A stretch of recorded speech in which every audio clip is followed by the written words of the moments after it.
It was just another quiet Tuesday afternoon, the kind that usually passes without much notice. I sat parked in my pickup truck outside Willow Creek Elementary, watching for my daughter, Emily. She's 7 years old, with the brightest eyes you've ever seen and a smile that could melt the coldest heart. But life hasn't been easy for Emily. She has muscular dystrophy, a condition that makes it hard for her to walk without assistance. She uses a purple walker custom fit for her small frame. Despite all of that, she's the bravest kid I know. We have a routine. I always park in the same spot far enough away that Emily feels independent but close enough that I can keep my eyes on her. It was something we came up with together after her mom passed away from cancer last year. Those were the worst 6 months of my life, but Emily and I made it through. Now it's just the two of us, facing the world one day at a time. That afternoon, I spotted Emily coming through the school doors, pushing her walker carefully along the sidewalk. She had that big, excited grin that told me she couldn't wait to share whatever had happened in art class. But something else caught my eye. Parked illegally right in front of the school was a shiny black SUV. Sitting behind the wheel was a woman screaming into her phone, her face flushed red with anger.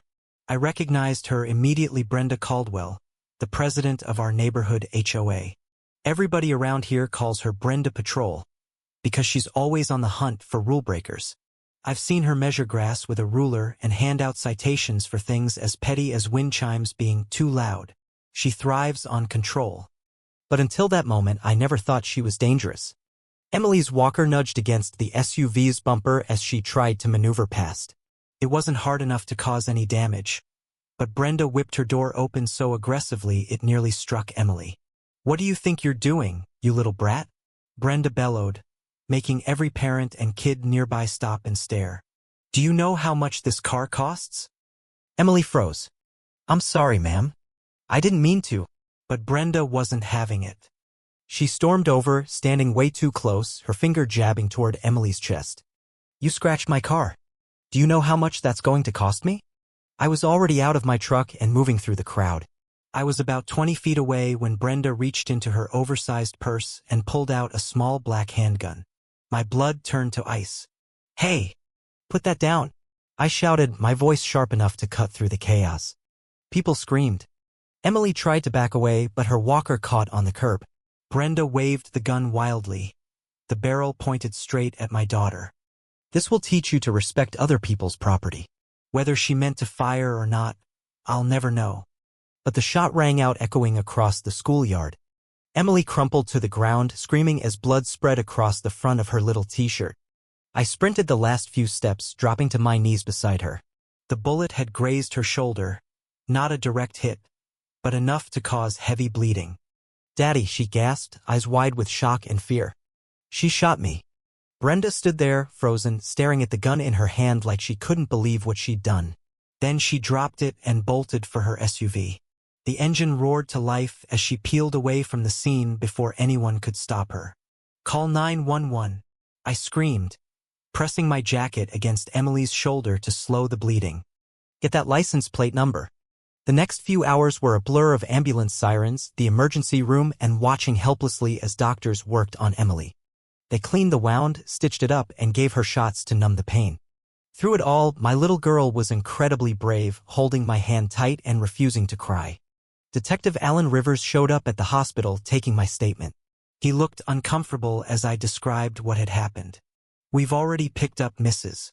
Caldwell," he said quietly. "But I should warn you, her husband, Martin Caldwell, has close ties to the police chief. She's claiming it was an accident. Says she felt threatened when your daughter damaged her vehicle." "She's 7 years old," I hissed through clenched teeth. "She uses a walker. How is that threatening?" Alan shifted uncomfortably, staring at his notepad. "There will be an investigation. We'll be thorough." But I could see it in his eyes. He was going through the motions. When Emily and I finally got home that night, she clung to my hand like it was her lifeline. "Daddy?" she whispered as I tucked her into bed. "Is that angry lady going to come back?" "No, sweetheart. I won't let her hurt you again."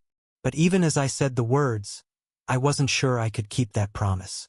The next morning, I found out Brenda had been released without bail. The story spread fast across our neighborhood chat group. My neighbor, Sam, knocked on my door that afternoon, his face grim. "Thought you should know," he said softly. "Brenda's telling everyone that Emily attacked her. Claims she was defending herself." "Who could believe the garbage?" I asked, my voice shaking with anger. Sam sighed. "Martin's got a lot of pull in this town. They've hosted fundraisers for the mayor, donated to every local campaign." And he hesitated. "Some folks around here don't like that the school allows special needs kids in regular classrooms. They think it holds the other students back." The words hit me like a punch to the gut. Emily was one of the brightest kids in her class. Her body may have betrayed her, but her mind was sharp as ever. "What am I supposed to do, Sam?" "Just wait around while the Caldwells smear my daughter's name." Sam put a hand on my shoulder. "You served in the military, right? Ranger unit?" I nodded. "Then you know sometimes the best way to fight isn't head-on. Brenda's got power and connections." "But people like her? They always have secrets." Sam was right. That night, after Emily fell asleep, I started digging. Public records. Civil lawsuits. I called in a few favors from old buddies who knew their way around background checks. Brenda had been sued multiple times by former neighbors for harassment, threats, even property damage. Each case had mysteriously vanished before trial. HOA financial records showed administrative expenses that perfectly lined up with dates the Caldwells took luxury vacations. Most damning of all, I found that Brenda's gun permit had been approved after being denied twice before. The final approval came right after Martin's bank approved a loan for the police chief's new vacation home. But I wasn't the only one looking. The principal of Emily's school reached out to let me know that several parents were organizing support for us. The security footage clearly showed Brenda pulling the gun first. A local journalist caught wind of the story, and while the newspaper avoided taking sides, the online comments were filled with eyewitness accounts backing Emily. A week after the shooting, Brenda and Martin hosted an emergency HOA meeting at their home. Sam went and secretly recorded the whole thing. Brenda spent most of the meeting claiming the school pickup zone was unsafe and that kids with special needs should have a separate dismissal time. When another neighbor pushed back, Martin threatened to fine her for having an unpainted mailbox. But that was their mistake.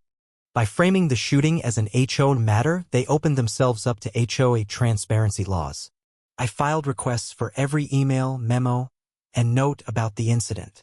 The emails were worse than I imagined. Brenda had been complaining about that crippled girl for months, saying Emily's presence made the neighborhood look bad and lowered property values. I brought everything I had to Detective Sarah Ramirez, who took over the case after I filed a formal complaint about Alan Rivers. She listened to every word, studied my evidence, and promised to investigate thoroughly.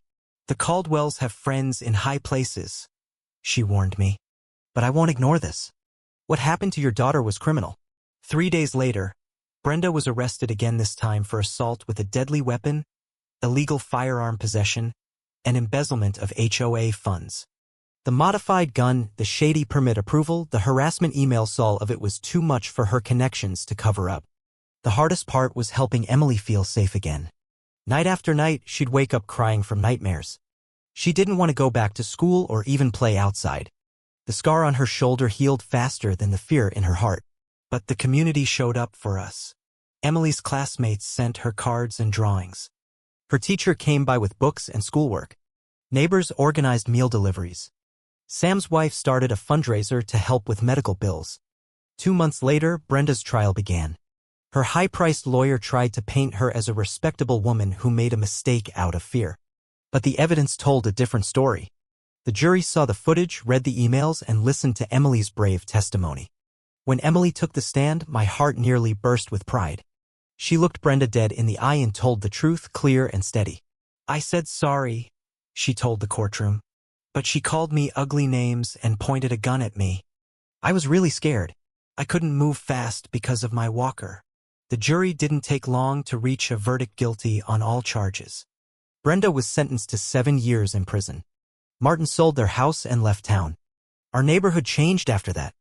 The HOA elected a new board with Sam as president. They wrote new policies protecting families from harassment and discrimination. The school installed better security and added a crossing guard for dismissal. Emily slowly began to heal. One night, nearly a year after the shooting, we sat on our front porch swing watching the sunset. She leaned against my shoulder, thoughtful. Daddy, she asked, do you think bad people can change? I thought about Brenda in prison, the lives she'd hurt, the hate she'd carried. I think some people can, I said softly, if they really want to. But more important than that, good people have to stand up to bad people. That's how things get better. Emily nodded solemnly. Like you stood up for me. And like you stood up for yourself, sweetheart. You were so brave. She smiled, lifting her arm to show me the faint scar on her shoulder. My teacher says this is my superhero mark. It shows how strong I am. I wrapped my arm around her, blinking back tears. Life isn't always fair. The system doesn't always work the way it should. But that day, sitting on the swing with my daughter safe beside me, I felt something powerful. Hope.